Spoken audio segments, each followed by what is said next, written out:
பிதா, குமாரன், பரிசுத்த ஆவியானவரின் திரியேக நாமத்தினாலே ஆமென்.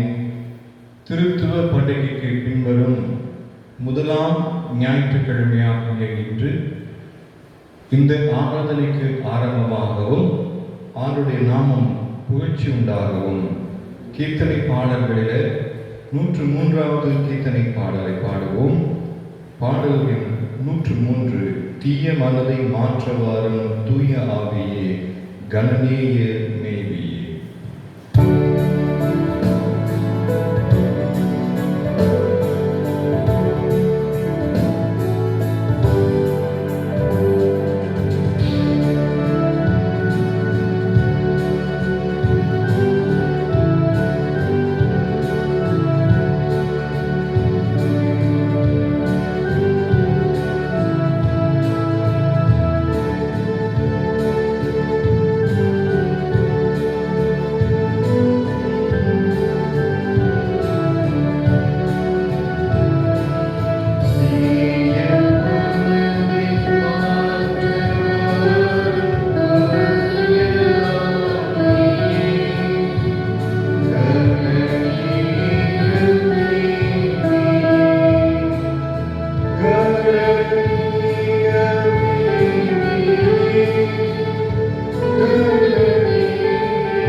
முறையாக வாசிக்கும்படி குறிக்கப்பட்டிருக்கக்கூடிய சங்கீதம் சங்கீதங்களின் புத்தகம் 1ஆம் சங்கீதம்.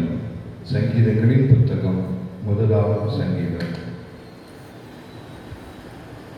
துன்மார்க்கருடைய ஆலோசனையில் நடவாமலும் பாவிகளுடைய வழியில் இல்லாமலும் பரியாசக்காரர் உட்காரும் இடத்தில் உட்காராமலும் கர்த்தருடைய வேதத்தில் பிரியமாயிருந்து வேதத்தில் தியானமாக இருக்கிற மனுஷன் பாக்கியவான். அவன் நேர்காலின் ஓரமாய் நடப்பட்டு தன் காலத்தில் தன் கனியை தந்து இலை முதிராதிருக்கிற மரத்தை போலிருப்பான். அவன் செய்வதெல்லாம் வாய்க்கும். துன்மார்க்கர் படுகிறார்கள், காற்று கடற்கரைக்கு பதிலை போயிருக்கிறார்கள். ஆகையால் துன்மார்க்கர் நியாயத்திற்கிலும் பாவிகள் நீதிமான்களின் சபையிலும் நிலைநிற்பதில்லை. கர்த்தர் நீதிமான்களின் வழியை அறிந்திருக்கிறார், துன்மார்க்கரின் வழியோ அழியும். பிதாவுக்கும் குமாரனுக்கும் பரிசுத்த மகிமை உண்டாவதாக. ஆதியிலும் இப்பொழுதும் எப்போதுமான சதா காலங்களிலும் இருக்கிறபடியே ஆமென். ஜெபம் செய்வோம்.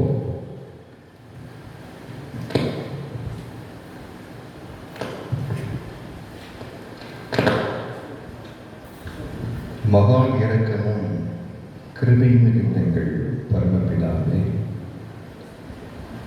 இது கர்த்தர் உண்டு பண்ணின நாள், இதில் கழிகூர்ந்து மகள் கடுவோம் என்று சங்கீதக்காரன் சொல்வதைப் போல ஆண்டவரே, நீர் எங்களுக்கு பரிசுத்த ஆவியின் வல்லமை கொண்டு நிமிட்டமாக வழிநடத்தி வந்திருப்பதற்காக நமக்கு ஸ்தோத்திரம். நாங்கள் பிதாவாகிய தேவரையும் நம்முடைய குமாரனை பரிசுத்த ஆவியானவரையும் என்றென்றைக்கும் சோத்தரிப்பதற்காக நம்முடைய குமாரனின் கிருபையும் பிதாவாகிய உமது அன்பும் பரிசுத்தாவின் ஐக்கியமும் எப்பொழுதும் எங்களோடு இருக்கும்படி அனுகிரகம் செய்ய வேண்டும் என்று உம்முடைய உண்டான குமாரனாகிய இயேசு கிறிஸ்துவின் மூலம் உம்மை வேண்டிக் கொள்கிறோம் சுவாமி. ஆமென். மீண்டும் ஆண்டவருடைய நாமம் மகிமைப்படும்படியாக நாம் ஞான பாடல் 102வது ஞான பாடலின் முதல் 3 கேள்விகளை பார்ப்போம். பெருகு பெருகு சீயோனே, சன்மார்க்கத்தில் முச்சிநேகத்தை விடாதே, கிறிஸ்துவுக்குள் வேறொன்றில் அசதி குணம் ஆகாதே, நீ இடுக்க வாசலுக்குள் படு, பெருகு பெருகு. 102வது ஞான பாடல் முதல் 3 கேள்விகள்.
என்னோடு சேர்ந்து கர்த்தரை மகிமைப்படுத்துங்கள்.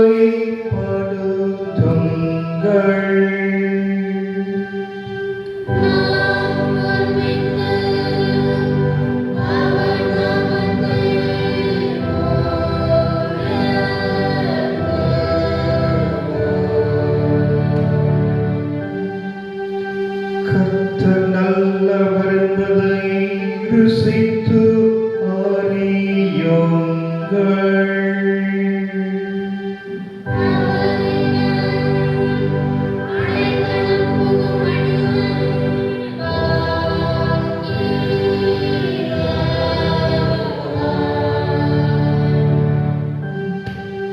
பிதாவுக்கும் குமாரனுக்கும்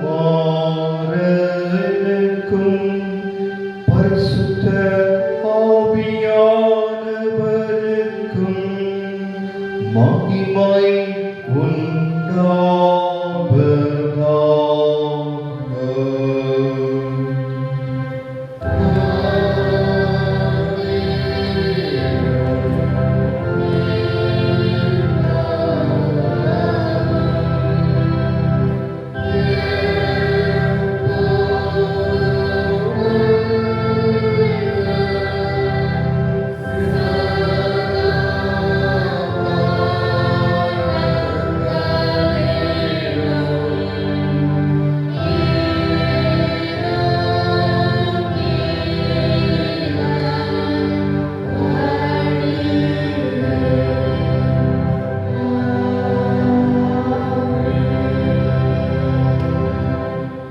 அன்புக்குரியவர்களே, தேவ கிருபை பெற தகுதி அற்றவராகிய நாம் நம்முடைய பாவ குற்றங்களை உணர்ந்து பிதாவின் முன்னிலையில் நம்மை தாழ்த்துவமாக அவருடைய சகாயத்தையும் கிருபையின் மன்னிப்பையும் பெற்றுக்கொள்ள நாம் ஆரியக்காரனைப் போல பிதாவே பாவிகளாகி எங்களுக்கு இறங்கிடும் என்று கெஞ்சி கேட்போம். வாருங்கள்.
பிதா நம்மிடம் மன உருக்கமுள்ளவராக இருக்கிறார்.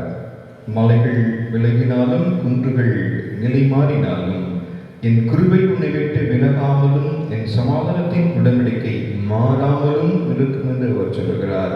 அப்படி திருநாமத்தை நாம் புகழ்ந்து துதிப்போம். வாருங்கள்.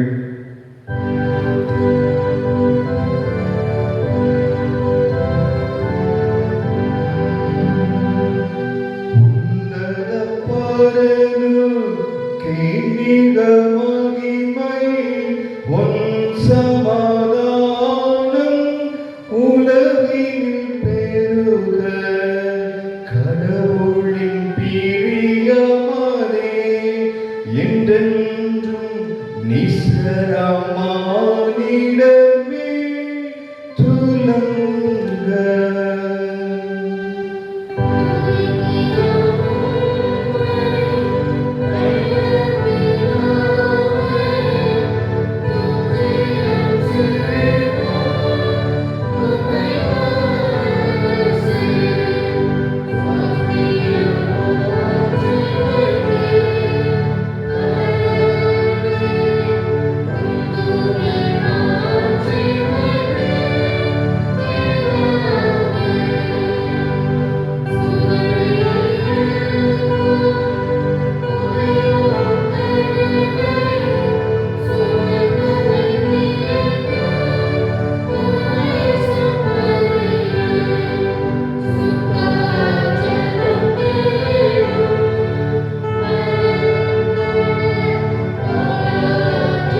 பிரார்த்தனை செய்வோமாக.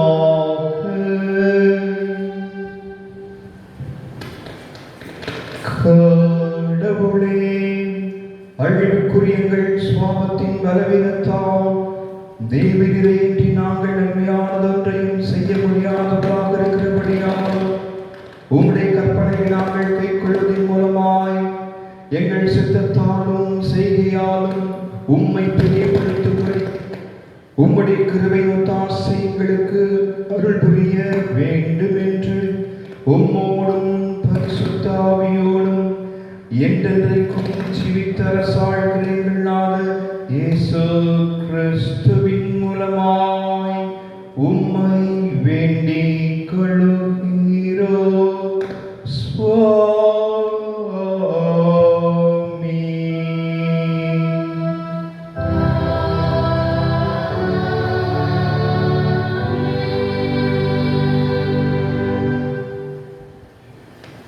திருத்துவ பண்டிகைக்கு பின்வரும் முதலாம் ஞாயிற்றுக்கிழமையாகிய இன்று வாசிக்கும்படி குறிக்கப்பட்டிருக்கக்கூடிய பழைய ஏற்பாட்டின் பகுதியை வாசிக்க கேட்போம்.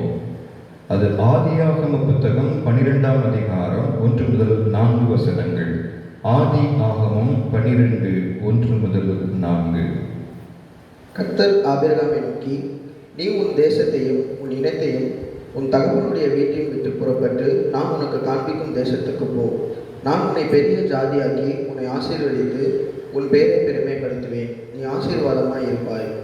உன்னை ஆசீர்வதிக்கிறவர்களை ஆசீர்வதிப்பேன், உன்னை சபிக்கிறவனை சபிப்பேன். பூமியில் உள்ள வம்சங்கள் எல்லாம் உனக்கு ஆசீர்வதிக்கப்படும் என்றார். கர்த்தர் ஆபிரகாமுக்கு சொன்னபடியே அவன் புறப்பட்டு போனான். லோத்தும் அவனுடைய கூட போனான். ஆபிரகாம் ஆரோனை விட்டு புறப்படும் போது 75 வயதுள்ளவனாயிருந்தான் என்பதுவே. இருந்தவரும் இருக்கின்றவரும் வருகின்றவருமாகிய தேவனாகிய கர்த்தர் பரிசுத்தர் பரிசுத்தர் பரிசுத்தர். மகிமையுள்ள கடவுளே தேவரீர் பரிசுத்தர், வல்லமையுள்ள ஆண்டவரே நீர் பரிசுத்தர், என்றென்றுமுள்ள ஆண்டவரே நீர் பரிசுத்தர். ஆமென். இந்த நாளுக்காக குறிக்கப்பட்டிருக்கக்கூடிய நிருப பகுதியை நாம் வாசிக்க கேட்போம். அது அப்போஸ்தலனாகிய யோவானுடைய பொதுவான முதல் நிருபம் 4ஆம் அதிகாரம் 16ஆம் வசனத்திலிருந்து 21ஆம் வசனம் வரைய. 1 யோவான் 4:14 முதல் 21. தேவன் நம்மேல் வைத்திருக்கிற அன்பை நாம் அறிந்து விசுவாசித்திருக்கிறோம். தேவன் அன்பாகவே இருக்கிறார். அன்பில் நிலைத்திருக்கிறவன் தேவனில் நிலைத்திருக்கிறான், தேவனும் அவனில் நிலைத்திருக்கிறார். நியாயத்திற்கு நாளிலே நமக்கு தைரியம் உண்டாயிருக்கத்தக்கதாக அன்பு நம்மிடத்தில் பூரணப்படுகிறது. ஏனென்றால் அவர் இருக்கிற பிரகாரமாக நாமும் இவ்வுலகத்தில் இருக்கிறோம். அன்பிலே பயமில்லை. பூரண அன்பு பயத்தை புறம்பே தள்ளும். பயமானது வேதனை உள்ளது. பயப்படுகிறவன் அன்பில் பூரணப்பட்டவன் அல்ல. அவர் முந்தி நம்மிடத்தில் அன்பு கொண்டபடியால் நாமும் அவரிடத்தில் அன்பு கூறுகிறோம். தேவனிடத்தில் அன்பு கூறுகிறவன் என்று ஒருவன் சொல்லியும் தன் சொந்த சகோதரனை குறைத்தால் அவன் பொய்யன். தான் கண்ட சகோதரத்தில் அன்பு கூறாமல் இருக்கிறவன் தான் காணாத தேவனிடத்தில் எப்படி அன்பு கூறுவான்? தேவனிடத்தில் அன்பு கூறுகிறவன் தன் சகோதரத்திலும் அன்பு கூற வேண்டும் என்கிற இந்த கற்பனையை அவராலே பெற்றிருக்கிறோம் என்பது. கர்த்தர் தாமே இந்த திருவசனங்களை நம்முடைய இருதயத்தில் நித்திய ஜீவனுக்கென்று உறுதிப்படுத்தி காப்பாராக. ஆமென்.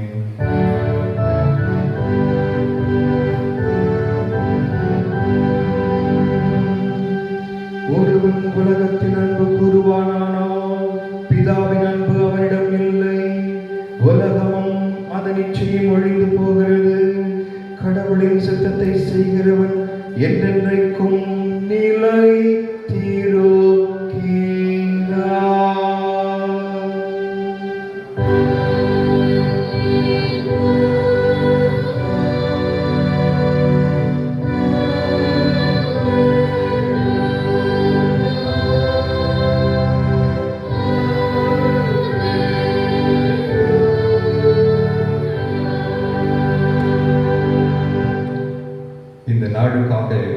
குறிக்கப்பட்டிருக்கக்கூடிய சுவிசேஷ பகுதியை நாம் வாசிக்க கேட்போம். அது பரிசுத்த லூக்கா எழுதின சுவிசேஷம் 16ஆம் அதிகாரம் வசனங்கள் 19 துவங்கி 31 முடிய. லூக்கா 16 19 முதல் 31 வரை உள்ள வசனங்கள். இயேசு சொன்னதாவது, ஐஸ்வர்யமுள்ள ஒரு மனிதன் இருந்தான். அவன் இரத்தாம்பரமும் விலை உயர்ந்த உடையும் தரித்து அனுதினமும் சம்பரமமாய் வாழ்ந்து கொண்டிருந்தான். லாசரு என்னும் பெயர் கொண்ட தரித்திரன் ஒருவனும் இருந்தான். அவன் புண்கள் நிறைந்தவனாய் அந்த ஐஸ்வர்யனுடைய வாசல் அருகே கிடந்து அவனுடைய மேசையிலிருந்து விழும் துணிக்கைகளினாலே தன் பசியை ஆற்ற ஆசையாய் இருந்தான்.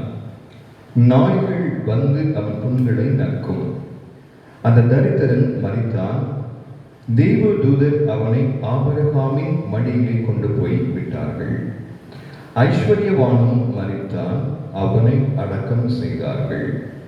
அவன் பாதாளத்திலே வேதனைப்படுகிறவனாய் தன் கண்களை ஏறெடுத்து தூரத்தில் ஆபிரகாமையும் அவன் மடியிலே லாசருவையும் கண்டான். காணவே அவன் தகப்பனாகிய ஆபிரகாமே, நீர் எனக்கு இறங்கி லாசரு தன் விரலின் நுனியை தண்ணீரில் தோய்த்து என் நாவை குளிர பண்ணும்படி அவனை அனுப்ப வேண்டும். இந்த அக்கினி ஜுவாலையில் வேதனைப்படுகிறேனே என்று கூப்பிட்டான். ஆபிரகாமோ, மகனே, நீ உயிரோடு இருக்கும் காலத்தில் உன் நன்மைகளை அனுபவித்து தீர்த்தாய். லாசரும் அப்படியே தீமைகளை அனுபவித்து தீர்த்தான். அதை நினைத்துக்கொள். இப்பொழுது அவன் தேற்றப்படுகிறான், நீயோ வேதனைப்படுகிறாய். அதுவும் அல்லாமல் இவ்விடத்திலிருந்து உங்கள் இடத்திற்கு போக விரும்புகிறவர்கள் கடக்க முடியாதபடிக்கும் அவ்விடத்திலிருந்து ஒருவரும் எங்கள் இடத்திற்கு கடந்து வராதபடிக்கும் எங்களுக்கும் உங்களுக்கும் நடுவே பெரும் பிளப்பு உண்டாக்கப்பட்டிருக்கிறது என்றான். அவன், அப்படியானால் தகப்பனே, நீர் அவனை என் தகப்பன் வீட்டுக்கு அனுப்பும்படி உம்மை வேண்டிக் கொள்ளுகிறேன். எனக்கு 5 சகோதரர் உண்டு. வேதனையுள்ள இந்த இடத்திற்கு அவர்களும் வராதபடி அவன் போய் அவர்களுக்கு திட்டமாய் சாட்சி பகரட்டும் என்றான்.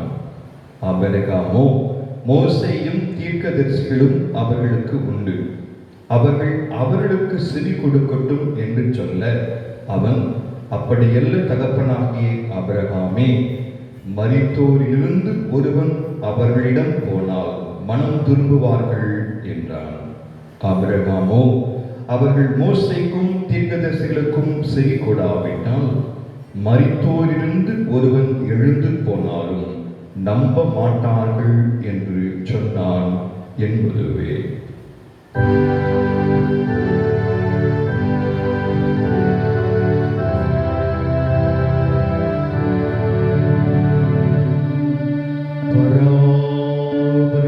நல்ல வார்த்தைக்காக அவருக்கு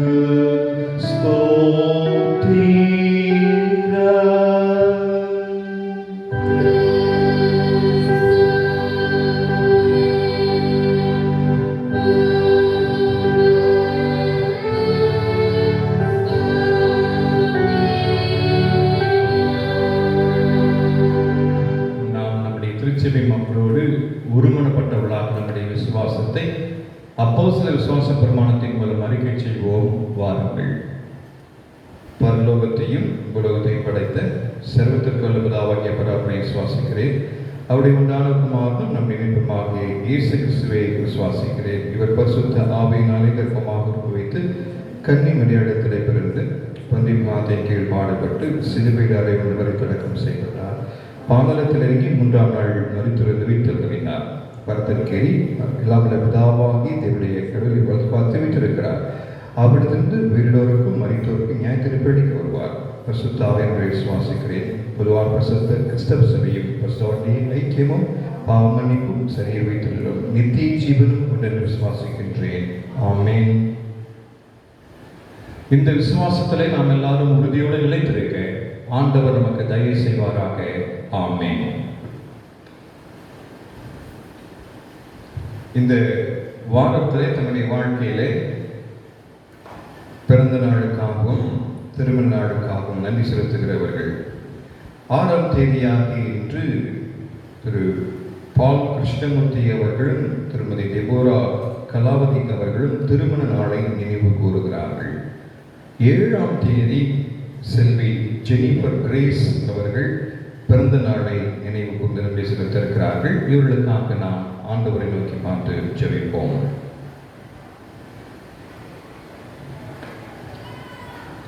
எங்களை அதிகமாக நேசித்து வழிநடத்துகிற எங்கள் பரலோக பிதாவே உமக்கு நன்றி.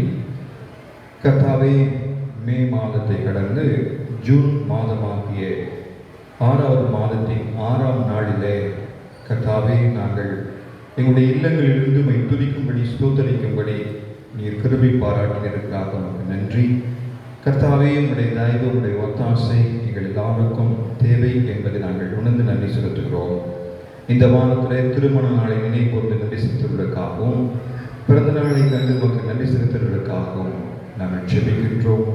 ஆண்டுடைய பிரசன்னம் எங்களோடு கூட இருந்து எங்களை வழி நடத்தட்டும். அடியார்களுக்கு நீ சுகத்தை பலத்தை தந்து அவருடைய வாழ்க்கையிலே நிறைவான நன்மைகளை இந்த ஆண்டிலும் பெற்றுக்கொள்வதற்கு நீ துணை புரிங்க. அவருடைய குடும்பத்தாரை நீர் ஆசீர்வதிக்க வேண்டும் என்று கேட்கிறோம். நல்ல சுகத்தை பலத்தை நீர் அவர்களுக்கு தாங்க. போக்கிலத்திலும் கூட இருங்கப்பா. உடைய தயவு, உடைய ஒத்தாசை இந்த குடும்பத்தவரோடு கூட எந்நாளும் இருக்க வேண்டும் என்று நாங்கள் கெஞ்சி கொண்டாடுகிறோம்.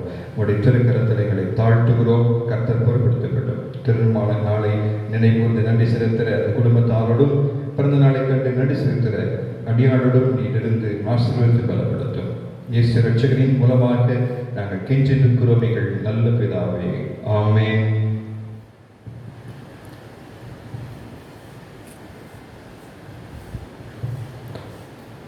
மீண்டும் ஆண்டுடைய நாமம் மகிமைப்படும்படியாக ஞான பாடலிலே 147வது ஞான பாடல். நான் உம்மை முழு மனதாலும் சிநேகிப்பேன் இயேசுவே, நான் உம்மை நித்த மாட்சியாலும் பின் செல்வேன் என்ற ஜீவனே, குலை துடிக்கும் மட்டும் நீர் என் நெஞ்சில் தங்குவேன். 147வது ஞான பாடல். இந்த 3 கவிகளை நாம் பாடுவோம்.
நம்முடைய பிதாவாகிய தேவனிடமிருந்தும் ஆண்டவராகிய இயேசு கிறிஸ்துவிடமிருந்தும் நம்ம எல்லாருக்கும் கிருபையும் சமாதானமும் பெருக கடவுது.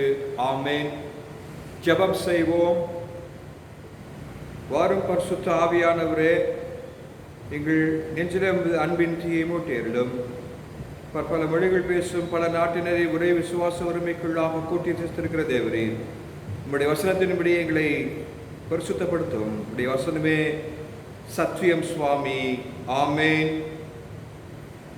கிறிஸ்துவுக்குள் அன்பானவர்களே, திருத்துவ பண்டிகைக்கு பின்வரும் முதலாம் ஞாயிறாகிய இன்று வாசித்து சிந்திக்கும்படியாக குறிக்கப்பட்டிருக்கக்கூடிய திருமறை பகுதி, அது பரிசுத்த யோவான் எழுதின சுவிசேஷம் 5ஆம் அதிகாரம் வசனங்கள் 39 முதல் 47 வரை. யோவான் 5:39 முதல் 47 வரை. வேத வாக்கியங்களை ஆராய்ந்து பாருங்கள், அவைகளால் உங்களுக்கு நித்திய ஜீவன் உண்டென்று எண்ணுகிறீர்களே. என்னை குறித்து சாட்சி கொடுக்கிறவைகளும் அவைகளே. அப்படி இருந்தும் உங்களுக்குள் ஜீவன் உண்டாகும்படி என்னிடத்தில் வர உங்களுக்கு மனதில்லை. நான் மனுஷரால் மகிமையை ஏற்றுக்கொள்வதில்லை. உங்களில் தேவ அன்பு இல்லை என்று உங்களை அறிந்திருக்கிறேன். நான் என் பிதாவின் நாமத்தினாலே வந்திருந்தும் நீங்கள் என்னை ஏற்றுக்கொள்ளவில்லை. வேறு ஒருவன் தன் சுய நாமத்தினாலே வந்தால் அவனை ஏற்றுக்கொள்வீர்கள். தேவனாலே மாத்திரம் வருகிற மகிமையை தேடாமல் ஒருவரால் ஒருவர் மகிமையை ஏற்றுக்கொள்ள நீங்கள் எப்படி விசுவாசிப்பீர்கள்? பிதாவினிடத்திலே நான் உங்கள் மேல் குற்றம் சாட்டுவேன் என்று நினையாதிருங்கள். நீங்கள் நம்புகிற மோசையே உங்கள் மேல் குற்றம் சாட்டுவான். நீங்கள் மோசையை விசுவாசித்திருக்கிறானால் என்னையும் விசுவாசிப்பீர்கள். அவன் என்னை குறித்து எழுதியிருக்கிறானே. அவன் எழுதின வாக்கியங்களை நீங்கள் விசுவாசியாமல் இருந்தால் நான் சொல்லுகிற வசனங்களை எப்படி விசுவாசிப்பீர்கள் என்றார். திருத்துவ பண்டிகைக்கு பின் வருகின்ற இந்த முதலாம் ஞாயிற்றுக்கிழமையில ஆண்டவரை நாம் மகிமைப்படுத்தும்படியாக இல்லங்களிலிருந்து அவரை துதிக்கும்படியின் ஸ்லாக்கியத்தை நமக்கு கொடுத்திருக்கிறார். திருத்துவ பண்டிகைக்கு பின்வரும் காலங்கள் பண்டிகை இல்லா காலங்கள் என்று அனுசரிக்கப்படுகிறது. வருகையின் காலங்கள் துவங்கி கிறிஸ்து பிறப்பின் பண்டிகை, கிறிஸ்து உயிர்த்தெழுந்த பண்டிகை, பரிசுத்த ஆவியின் பண்டிகை, சென்ற வாரத்திலே திருத்துவ பண்டிகையை நாம் அனுசரித்தோம். பிதா குமாரன் பரிசுத்த ஆவியானவராகிய திரியேக தெய்வத்தை மையப்படுத்தும் பண்டிகைகள் நிறைவுற்று பண்டிகை இல்லா காலங்கள் என்று இந்த நாட்களை நாம் அனுசரிக்கின்றோம். கிறிஸ்துவுக்குள் அன்பானவர்களே, வாசிக்க கேட்ட பகுதியிலே ஆண்டவராகிய இயேசு கிறிஸ்து பல அற்புதங்கள் அடையாளங்களை செய்தும் அவரை விசுவாசிக்காமல் அவரை மேசியா என்று ஏற்றுக்கொள்ளாதவர்களாக அந்த காலத்திலே யூதர்கள் செயல்பட்டதை நாம் அநேக நேரங்களிலே சிந்தித்திருக்கின்றோம். அதை தான் மீண்டும் இந்த பகுதியிலே நாம் வாசித்தோம். அதிகாரத்தில் ஆண்டவராக இயேசு கிறிஸ்து துவக்கத்தில் அற்புதத்தை செய்தார். அந்த அற்புத அடையாளங்களை அவர்கள் கண்டும் ஆண்டவராக இயேசு கிறிஸ்துவை அவர்கள் ஏற்றுக்கொள்ளவில்லை. ஆண்டவராக இயேசு கிறிஸ்து இந்த உலகத்திலே செய்த அத்தனை நன்மைகளையும் மக்களோடு இணைந்து அவர் வாழ்ந்தபோது ஆண்டவருடைய நன்மைகளை அனுபவித்தவர்களும் கூட சில சமயங்களிலே அவருக்கு விரோதமாய் செயல்பட்டார்கள் என்பதையும் நாம் நன்றாக அறிந்திருக்கின்றோம். இந்த பகுதியில் ஆண்டவராக இயேசு கிறிஸ்து அந்த மக்களை குறித்து 5 காரியங்களை மிக தெளிவுபட நமக்கு கூறுகின்றார். இந்த மனநிலையோடு கூட அந்த மக்கள் வாழ்ந்தார்கள் என்பதையும் அவர் நமக்கு சுட்டி காட்டுகிறவராக இருக்கின்றார். முதலாவதாக, இயேசு கிறிஸ்துவிடத்திற்கு அவர்கள் வர மனம் இல்லாது இருந்தார்கள். இயேசு கிறிஸ்துவிடம் வருவதற்கு அவர்கள் மனதில்லாதிருந்தார்கள் என்பதைத்தான் 39ஆம் அதிகாரத்திலும் 40ஆம் வசனத்திலே வாசிக்கின்றோம். 39ஆம் வசனத்திலும் 40ஆம் வசனத்திலும் நாம் வாசிக்கின்றோம். வேத வாக்கியங்களை ஆராய்ந்து பாருங்கள், அவைகளால் உங்களுக்கு நித்திய ஜீவன் உண்டு என்று எண்ணுகிறீர்களே, என்னை குறித்து சாட்சி கொடுக்கிறவர்களும் அவைகளே. அப்படி இருந்தும் உங்களுக்கு ஜீவன் உண்டாகும்படி என்னிடத்தில் வர உங்களுக்கு மனதில்லை என்று ஆண்டவராக இயேசு கிறிஸ்து குறிப்பிடுகிறார். யூத தலைவர்கள் வேத வசனங்களை அவர்கள் நன்றாக அறிந்திருந்தார்கள். அதற்கு காரணம், அடிக்கடி அந்த வேத வசனங்களை அவர்கள் வாசிப்பார்கள். மேசியாவை குறித்த தீர்க்க தரிசனங்களும் அந்த பகுதியிலே குறிக்கப்பட்டிருக்கிறதை அவர்கள் அறிந்திருந்தார்கள். அப்படி அறிந்திருந்தும் அவர் பிதாவை இந்த உலக வாழ்க்கையிலே இயேசு கிறிஸ்து பிதாவினாலே அனுப்பப்பட்டார் என்பதை அவர்கள் விசுவாசிக்கவில்லை. இயேசு கிறிஸ்துவிடம் செல்வதற்கு அவர்கள் விருப்பம் இல்லாதவர்களாக இருந்தார்கள் என்று நாம் இங்கு வாசிக்கின்றோம். 1 யோவான் 5ஆம் அதிகாரம் 9-10 வசனங்களிலே, 1 யோவான் 5ஆம் அதிகாரம் 9-10 வசனங்களிலே, நாம் மனுஷனுடைய சாட்சியை ஏற்றுக்கொண்டால் அதை பார்க்கிலும் தேவனுடைய சாட்சி அதிகமாயிருக்கிறது. தேவன் தமது குமாரனை கொடுத்த சாட்சி இதுவே. தேவனுடைய குமாரனிடத்தில் விசுவாசமாய் இருக்கிறவன் அந்த சாட்சியை தனக்குள்ளே கொண்டிருக்கிறான். தேவனை விசுவாசியாதவனோ தேவன் தம்முடைய குமாரனை கொடுத்த சாட்சியை விசுவாசத்தினாலே அவரை பொய்யராக்குகிறான். ஆண்டவராகிய இயேசு கிறிஸ்துவை கொடுத்து பிதாவை சாட்சி கொடுத்திருக்கின்றார். இவர் நேசகுமாரன், இவரில் பிரியமாயிருக்கிறேன், இவருக்கு செவி கொடுங்கள். எல்லா நிலைகளிலும் அவரை பிதாவானவர் உறுதிப்படுத்தியிருக்கிறார் என்பதை அவர்கள் அறிந்திருந்தும் அறியாதவர்களாக செயல்பட்டார்கள் என்பதை நாம் நிச்சயமாக அறிந்திருக்கின்றோம். ஆண்டவராக இயேசு கிறிஸ்துவிடம் நாம் செல்லுகிற போது நித்திய ஜீவன் உண்டு, அவராலே மாத்திரம்தான் நமக்கு ரட்சிப்பு உண்டு என்பதையும் ஆண்டவராக இயேசு கிறிஸ்துவின் மிக தெளிவாக நாம் காண முடிகின்றது. ஆண்டவராக இயேசு கிறிஸ்து சொல்லியிருக்கிறார், நானே வழியும் சத்தியமும் ஜீவனமாக இருக்கின்றேன். ஆண்டவராக இயேசு கிறிஸ்துவை நம்பி போகிற மக்கள், ஆண்டவராக இயேசு கிறிஸ்துவிடத்தில் தங்களை ஒப்பு கொடுக்கிறவர்கள் நித்திய ஜீவனை பெற்றுக்கொள்வார்கள் என்பது நமக்கு தெரியும். நிக்கோதேமு எனப்பட்ட ஒரு மனிதன் ஆண்டவராக இயேசு கிறிஸ்துவை போய், நான் நித்திய ஜீவனை பெறுவதற்கு என்ன செய்ய வேண்டும் என்று கேட்டபோது, மறுபடியுமாய் பிறக்க வேண்டும், மனம் திரும்ப வேண்டும் என்று சொல்லி அந்த நிக்கோதேமுக்கு ஆண்டவராக இயேசு கிறிஸ்து கற்றுக் கொடுத்ததை நாம் அறிந்திருக்கின்றோம். நாங்கள் யாரண்டை போவோம்? நித்திய ஜீவனுள்ள வசனங்கள் நம்மிடத்திலே உண்டு என்று பேதுரு அறிக்கை செய்கிறதையும் நாம் அறிந்திருக்கின்றோம். ஆனாலும் ஆண்டவராக இயேசு கிறிஸ்துவிடம் செல்வதற்கு அந்த யூதர்கள் அநேகர் மனம் அற்றிருந்தார்கள் என்று ஆண்டவராக இயேசு கிறிஸ்து குறிப்பிடுகின்றார். சங்கீதங்களின் புத்தகத்தில் 81ஆம் சங்கீதம் 11ஆம் வசனத்தில் இப்படி காண்கிறோம், என் ஜனமோ என் சத்தத்துக்கு செவி கொடுக்கவில்லை, இஸ்ரவேல் என்னை விரும்பவில்லை. என் ஜனமோ என் சத்தத்துக்கு செவி கொடுக்கவில்லை, இஸ்ரவேல் என்னை விரும்பவில்லை என்று சொல்லி அங்க அவர் குறிப்பிடுகின்றார். அதே போல மத்தேயு 22:3 இப்படி வாசிக்கின்றோம். மத்தேயு 22ஆம் அதிகாரம் 3வது வசனம்,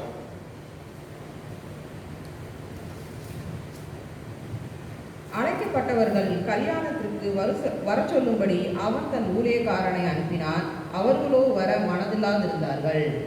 கர்த்தருடைய அழைப்பை ஏற்றுக்கொள்ள முடியாதவர்களாக, மனம் அற்றவர்களாக அவர்கள் இருந்தார்கள் என்று இயேசு கிறிஸ்து குறிப்பிடுகின்றார். கிறிஸ்துவுக்குள் அன்பானவர்களே, ஆண்டவராக இயேசு கிறிஸ்துவிடம் செல்வதற்கு மனம் அற்றவர்களாக அந்த யூதர்கள் வாழ்ந்ததை போல இன்று நாம் நம்முடைய வாழ்க்கையில இயேசு கிறிஸ்துவிடம் செல்வதற்கு மனம் இல்லாத மக்களாக இருக்கிறோமா? நாம் சற்று சிந்தித்து பார்க்கும்படியாக அழைக்கப்படுகின்றோம்.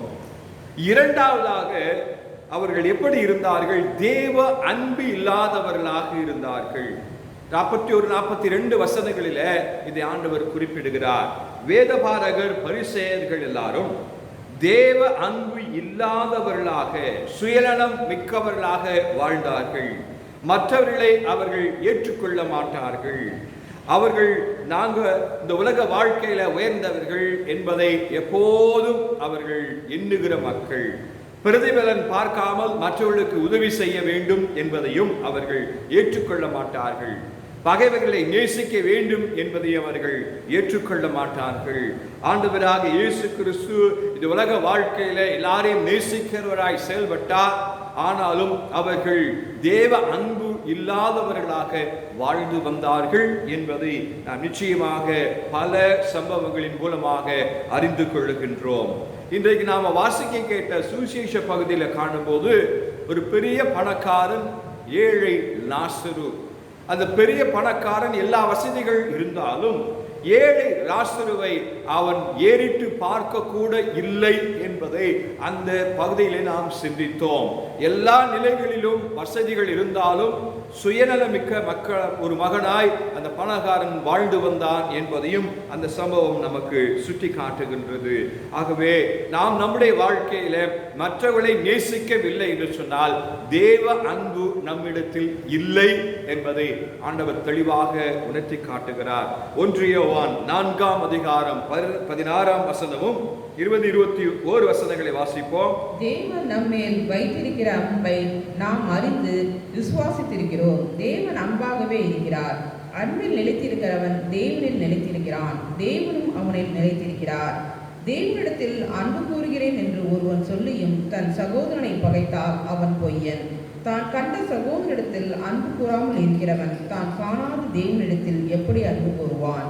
தேவனிடத்தில் அன்பு கூறுகிறவன் தன் சகோதரனிடத்திலும் அன்பு கூற வேண்டும் என்கிற இந்த கற்பனையை அவராலே பெற்றிருக்கிறோம். இந்த கற்பனையை அவராலே நாம் பெற்றிருக்கிறோம். தேவனிடத்தில் அன்பு செலுத்த வேண்டும். முழு இருதயத்தோடும், முழு ஆத்துமாவோடும், முழு பலத்தோடும் தேவனாகிய கர்த்தரிடத்திலே அன்பு செலுத்துவதை போல நீ உன் பிறன் இடத்திலும் அன்பு செலுத்த வேண்டும் என்பதை ஆண்டவர் நமக்கு கற்றுக் கொடுக்கிறார். அது இரண்டாவது இணையான கற்பனையாக இருக்கிறது என்பதையும் நாம் அறிந்திருக்கின்றோம். கிறிஸ்துவுக்குள் அன்பானவர்களே, ஆண்டவர் பல நிலைகளிலே இந்த அன்பை குறித்து நமக்கு கற்றுக் கொடுத்திருக்கின்றார். ஆண்டவராக இயேசு கிறிஸ்து ஒரு உண்மையில சொல்லி இருக்கின்றார், சமாரியன் ஒருவன் தன்னுடைய வாழ்க்கையிலே நல்ல காரியத்தை செய்தான் என்று சொல்லி அவன் இந்த உலக வாழ்க்கையிலே குற்றுயிராய் கிடந்த ஒரு மனிதனுக்கு காயம் கட்டி சத்திரத்திலே அவனை கொண்டு போய் பராமரித்தான். மற்ற யாரும் லேவியரோ ஆசாரியரோ அந்த மனிதனை பார்க்காமல், ஏறிட்டு பார்க்காமல் சென்றார்கள்.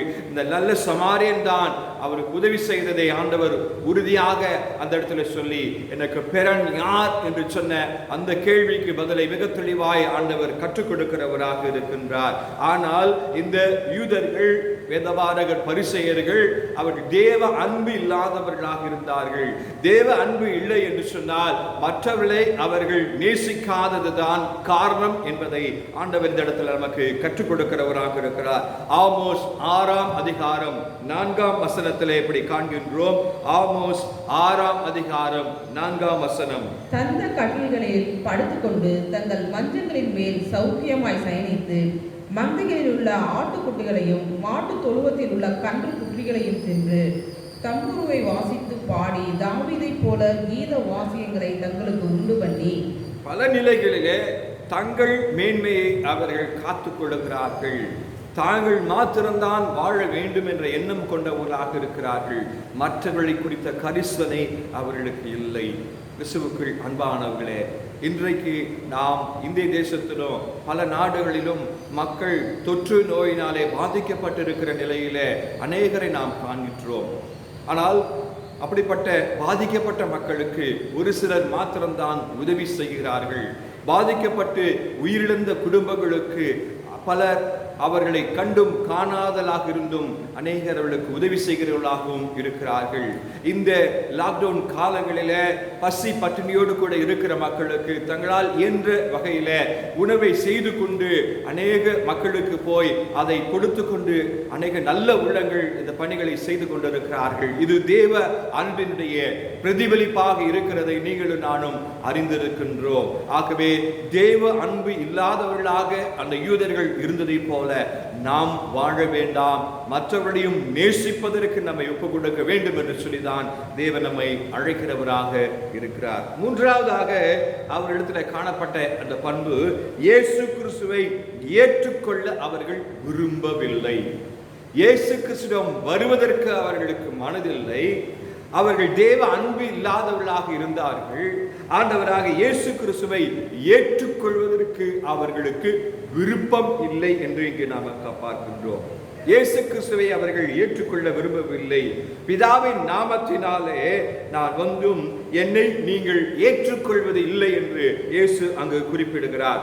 மார்க் 6ஆம் அதிகாரம் 3ஆம் வசனத்தில், இவன் தச்சன் அல்லவா, மரியாளுடைய குமாரன் அல்லவா, யாக்கோபு, யோசே, யூதா, சீமோன் என்பவர்களுக்கு சகோதரன் அல்லவா, இவன் சகோதரிகளும் இங்கே நம்மிடத்தில் இருக்கிறார்கள் அல்லவா என்று சொல்லி அவரை குறித்து இடரல் அடைந்தார்கள். இயேசு கிறிஸ்துவை குறித்து இடரல் அடைந்தார்கள்.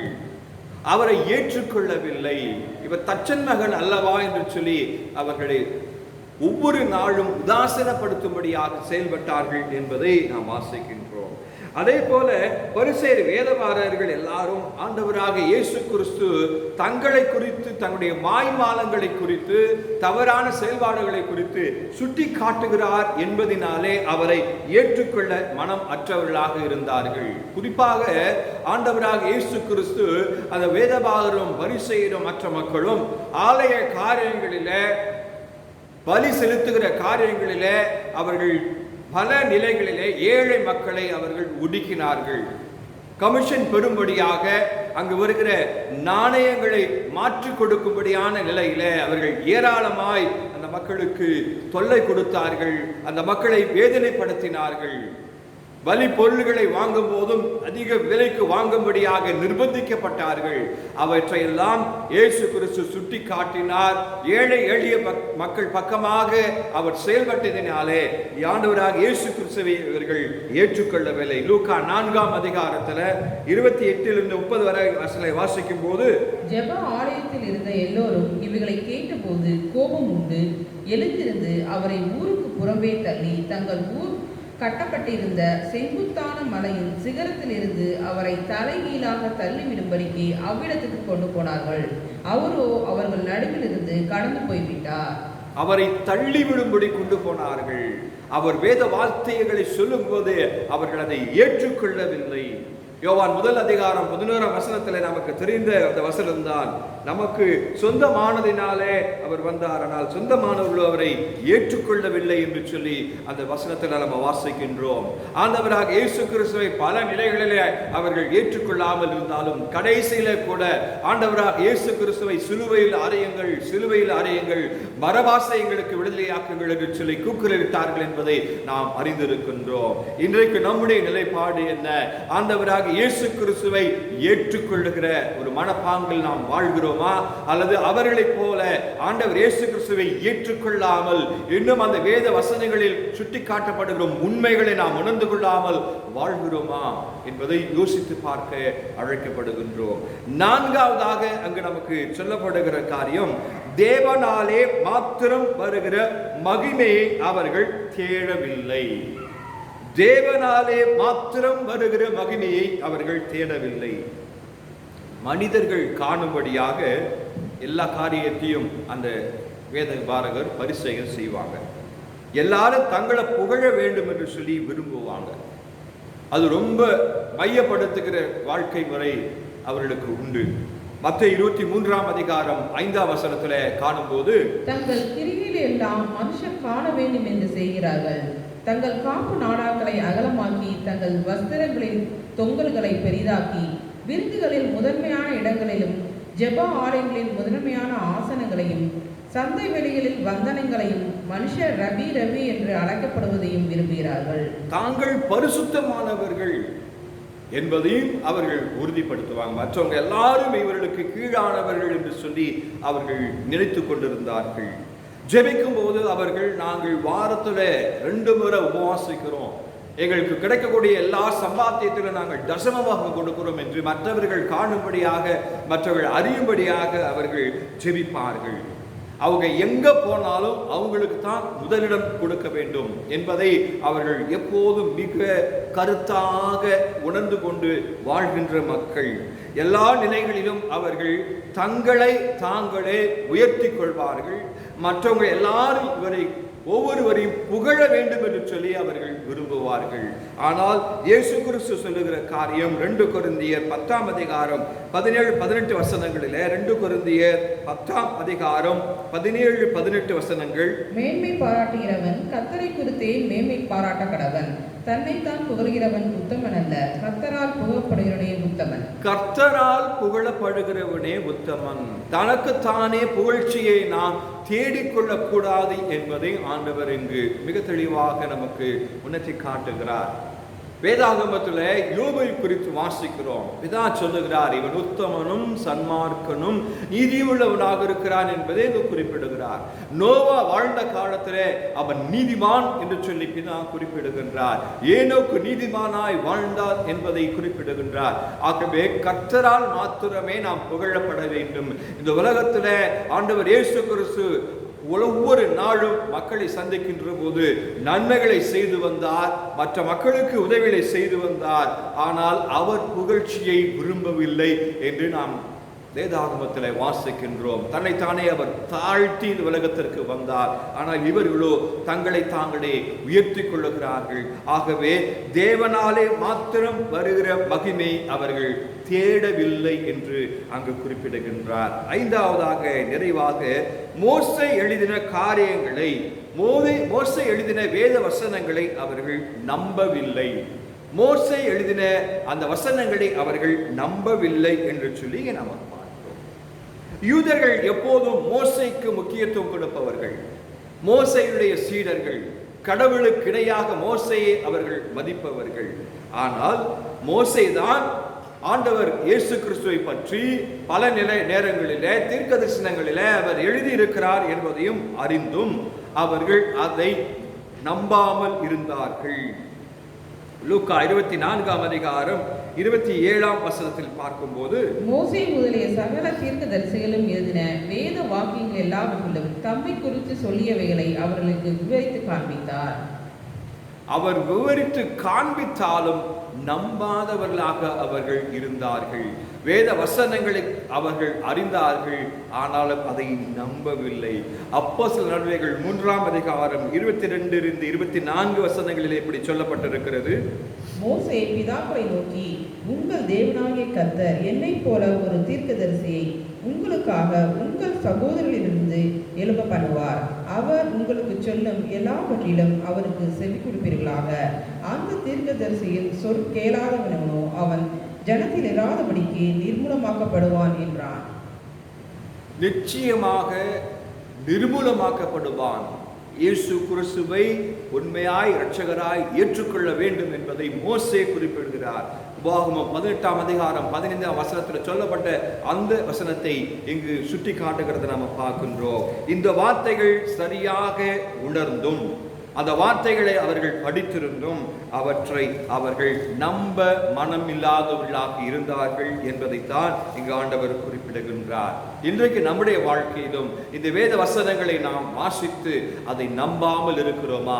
இயேசு கிறிஸ்து தான் எல்லாவற்றிலும் நமக்கு இரட்சகராக இருக்கிறார், நம்மை வழி நடத்துகிறார் என்பதை உணராமல் இருக்கிறோமா?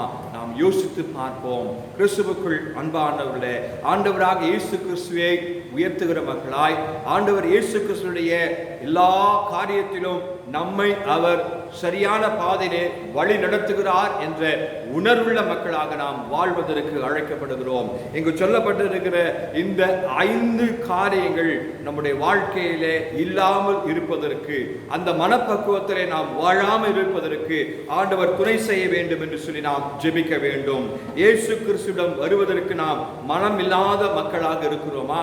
தேவ அன்பு இல்லாதவர்களாக இருக்கிறோமா? ஆண்டவர் இயேசு கிறிஸ்துவை ஏற்றுக்கொள்ளா மக்களாக இருக்கிறோமா? ஆண்டவர் இந்த உலக வாழ்க்கையிலே தேவன் தருகிற மகிமையை மாத்திரம் நாம் தேட வேண்டும் என்ற விருப்பம் அற்றிருக்கிறோமா? இந்த உலகத்தில் மோசே எழுதின வேத வசனங்களை நாம் நம்பாமல் இருக்கிறோமா? யோசித்து பார்ப்போம். அப்படி இந்த 5 காரியங்களை அந்த யூத மக்கள் தம்முடைய வாழ்க்கையில ஒவ்வொரு நாளும் ஆண்டவர் இயேசு கிறிஸ்துவை குறித்து ஏற்றுக்கொள்ள முடியாமல், ஆண்டவர் இயேசு கிறிஸ்துவை அன்பை ருசிக்க முடியாமல் வாழ்ந்ததை போல இராமல், நாம் ஆண்டவரை ஏற்றுக்கொண்ட மக்களாய் அவருடைய வேத வசனங்களுக்கு கீழ்ப்படுகிற மக்களாக வாழ்வோம். கர்த்ததாமே இந்த வார்த்தைகளை நாம் ஒவ்வொரு நாளும் கடைபிடித்து வாழ்ந்து சொல்லப்பட்ட இந்த 5 காரியங்கள் நம்முடைய வாழ்க்கை முறையிலே இல்லாமல் இருப்பதற்கு ஆண்டவர் துணை புரிவாராக. ஆமென்.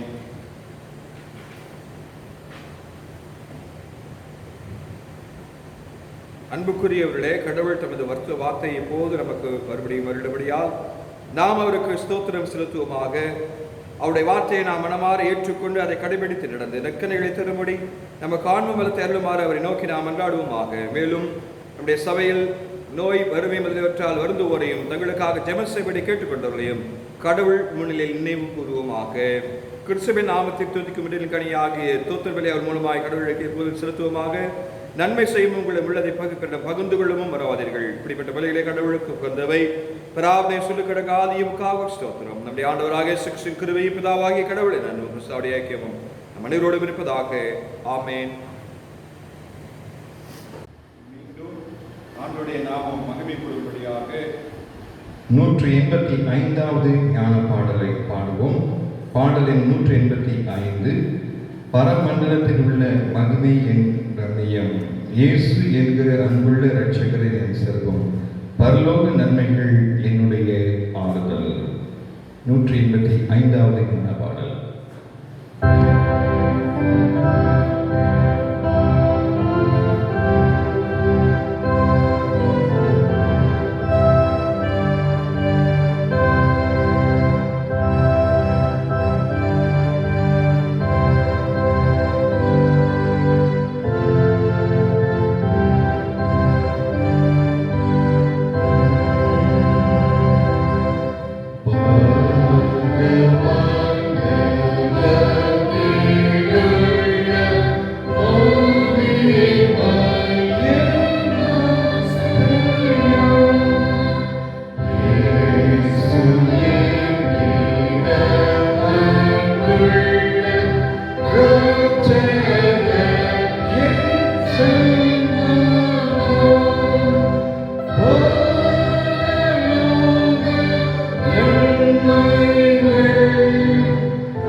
ஜெபம் செய்வோம்.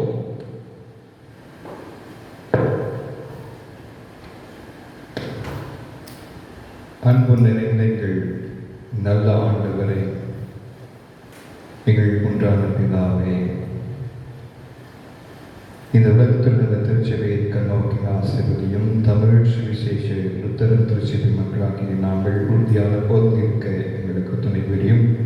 எங்கள் திருச்சபையின் பேராயர், குருவானவர்கள், திருச்சபை தலைவர்கள், எங்கள் சபையிலே சபை நிறுவனங்களை உழைக்கிறவர்கள் பிற இடங்களிலே வேலை செய்கிற எங்கள் சபையாரையும் உடைய பரிசுத்த ஆவியால் நிரப்பி அவர்கள் ஊழியத்தை ஆசீர்வதியும்.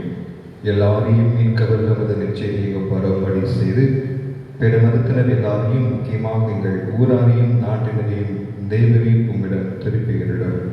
நாங்கள் உம்மை உறுதியாக விசுவாசித்து உம்மிடமும் எல்லா மனிதரிடமும் அன்பு கூறுவதற்கு எங்களுக்கு துணை புரியும்.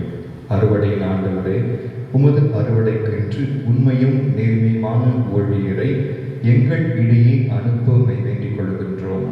திருப்பணிக்கென்று பயிற்றுவிக்கப்படுகிற மாணவர்களையும் அவர்களுக்கு போதிக்கும் ஆசிரியர்களையும் உமது ஆவியால் நிறைவேறலும். உமது அறுவடைக்கென்று அனுப்பப்பட போகும் இந்த புது ஊழியரை கொண்டு எங்கள் சபைகளுக்கும் நாட்டிற்கும் ஆசீர்வாதம் பிறகு செய்யும். உலக அதிகாரிகள் எல்லாருக்கும், எங்கள் குடியரசின் தலைவருக்கும் அவர்களை சேர்ந்த யாவருக்கும் தேவையான எல்லா வரங்களையும் நன்மைகளையும் கொடுத்தருளும். எங்கள் நாட்டை ஆள்வோர் நியாயமானதை செய்து நீதியை நிலைநாட்டவும், நலமானவற்றை செய்து நாட்டை முன்னேற்றம் அடைய செய்யவும் அவர்களுக்கு வழிகாட்டியருளும். நாங்கள் பாவமான யாவற்றையும் வெறுத்து மடை சித்தத்தை நிறைவேற்றவும், நேர்மையான குடிமக்களாக வாழ்ந்து பிறருக்கு நன்மை செய்யவும் எங்களுக்கு துணை புரியும். எங்களிடையே இருக்கிற ஏழைகள், நோயாளிகள், கர்ப்பவதிகள், மரணவரிசையில் இருக்கிறவர்கள், பலவையான இக்கட்டில் அகப்பட்டிருக்கிறவர்கள், கிறிஸ்தவலாக்கிரிவு நிமித்தம் துன்புறுத்தப்படுகிற ஆகிய எல்லாருக்கும் உடைய ஆவியானவரை கொண்டு ஆறுதலும் ஆத்தும பலமும் அளித்தருளும். பரமபிதாவே, நாங்கள் மிகுதியான பாவங்களை செய்வதாக இருப்பதினால் உம்மிடமிருந்து எந்த வகையான நன்மை பெற தகுதி அற்றவர்களாக இருக்கிறோம். என்றாலும் எங்கள் மீட்பராகிய இயேசு கிறிஸ்துவின் நிமித்தம் தேவரீர் எங்கள் பாவங்களை மன்னித்து எங்கள் விண்ணப்பங்களுக்கு செவிசாய்த்திட வேண்டும் என்று வேண்டிக் கொள்கிறோம். பஞ்சம், யுத்தம், கொள்ளை நோய், வெள்ளக்காற்று, பெருவெள்ளம், இடியினால் உண்டாகும் சேதம், எதிர்பாராத வகையில் நேர்ந்த மரணம், நரக தண்டனைகளிலே கேடுகளில் நின்று எங்களை விலக்கி காத்தருளும். நிலம் தரும் விளைவை செழிக்கச் செய்து எங்கள் வாழ்க்கைக்கு தேவையான எல்லா நன்மைகளையும் எங்களுக்கு கொடுத்து உங்களுடைய ஆசீர்வாதங்களால் எங்களை நிரப்பிட வேண்டும் என்று நாங்கள் உம்மை கெஞ்சி கேட்டுக்கொள்கிறோம். கர்த்தாவே, உலகம் முழுவதும் மக்கள் கொரோனாவுடைய அந்த கிருமி தாக்கத்தினாலே பாதிக்கப்பட்டிருக்கிற நிலையிலே நாங்கள் முற்றிலுமாக கர்த்தாவே இந்த தாக்கத்திலிருந்து எங்களை விடுவிக்கும்படி நாங்கள் கெஞ்சி மன்றாடுகிறோம். எங்கள் நாட்டிலே பாதிக்கப்பட்ட மக்கள் விரைவாக குணமடையவும், ஆண்டவரை இனிமேலே தொடர்ந்து கர்த்தாவே இந்த கிருமியினாலே மக்கள் பாதிக்கப்படாமல் இருப்பதற்கு, முற்றிலுமாக அழிக்கப்பட ஆண்டவர் துணை புரிய வேண்டும் என்று நாங்கள் கெஞ்சி மன்றாடுகிறோம். அரசாங்கத்தின் மூலமாக எடுக்கிற முயற்சிகளை கர்த்தர் வாங்கி செய்ய எல்லாரையும் பலப்படுத்தி பாதுகாத்துக் கொள்ளுங்க. அப்படி திருக்கரத்திலைகளை தாழ்த்தி ஒப்புக்கொடுக்கிறோம். கர்த்தர் எங்களுக்கு துணையாக இந்த மாதத்திலும் இருந்து எங்களை வழிநடத்த வேண்டும் என்று கேட்கின்றோம். கர்த்தாவே, பிள்ளைகள் படிக்க முடியாத சூழலிலே மீண்டுமாக ஆண்டவரே உம்முடைய சித்தத்துக்கு ஒப்புக் கொடுக்கிறோம். ஏற்ற காலத்தில் இந்த எல்லா விதமான பிரச்சனைகளும் மாற ஆண்டவரே பிள்ளைகள் படிப்பதற்கு அவர்கள் கடந்து போக துணை புரியும்படியாக கேட்கிறோம். எங்களை தாழ்த்துகிறோம். பொறுப்படுத்துகளும் வழிநடத்தும் ஆசீர்வதியும். இழப்பின் நிமித்தமாக அநேக குடும்பங்கள் பாதிக்கப்பட்டிருக்கின்றார்கள். அவர்களை ஆறுதல் படுத்துகிறாக. இயேசுவின் மூலம் கேட்கிறோம் எங்கள் நல்ல பிதாவே, ஆமென். பரமண்டலங்களில் இருக்கிற எங்கள் பிதாவே, உங்களுடைய நாமம் பரிசுத்தப்படுவதாக, உங்களுடைய ஆட்சி வருவதாக, உங்களுடைய சித்தம் பரமண்டலங்களை செய்யப்படுவது போல பூமியிலையும் செய்யப்படுவதாக. அன்றைய எங்களுக்கு எங்களுக்கு தந்தல்லும் எங்களுக்கு கடன்பட்டவர்களை மன்னிக்கிறது போல் எங்கள் பாவப்படங்களை எங்களுக்கு மன்னித்தரும். எங்கள் சோதனைக்கு படத்தன்னாதரும் தீமை எதிர்த்துக் கொள்ளும். ராட்சியமும் வல்லமை மகிமையும் என்றென்றைக்கும் உங்களுடைய சுவாமி. ஆமென்.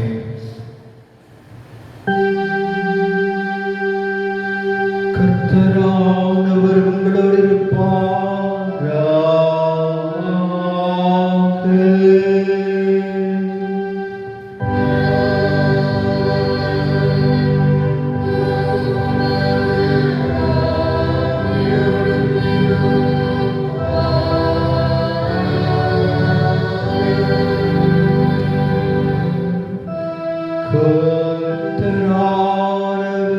உங்களை ஆசீர்வதித்து உங்களை காப்பாராக.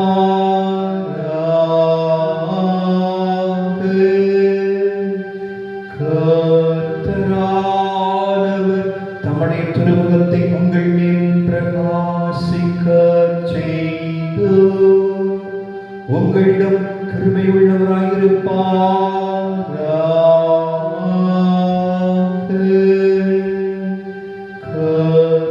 கர்த்தரானவர் தம்முடைய திருமுகத்தை உங்களுக்கு பிரசன்னமாக்கி உங்களுக்கு சமாதானம் தந்தருளுவாராக.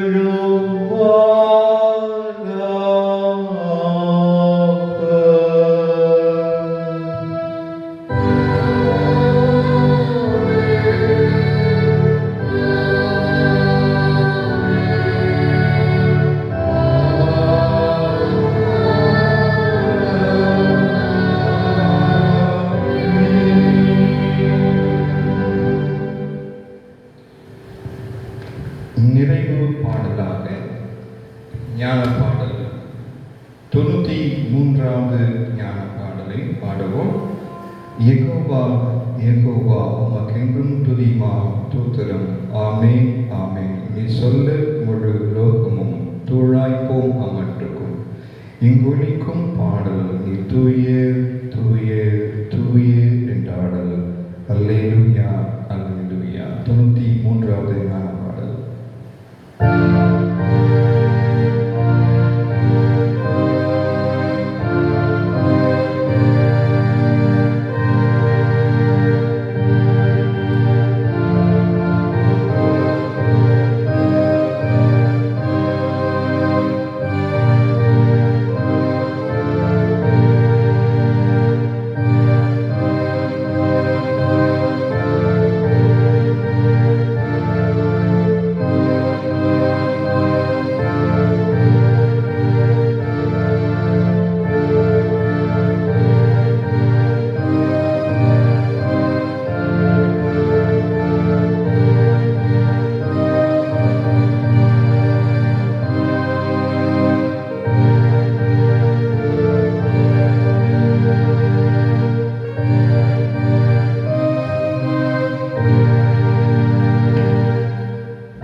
என் ஆத்துமாவே கர்த்தரை ஸ்தோத்திரி.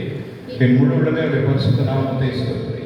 என் ஆத்துமாவே கர்த்தரை ஸ்தோத்திரி. கர்த்தர் செய்த சகல உபகாரங்களையும் மறவாதே. ஆமென். ஸ்தோத்திரம்.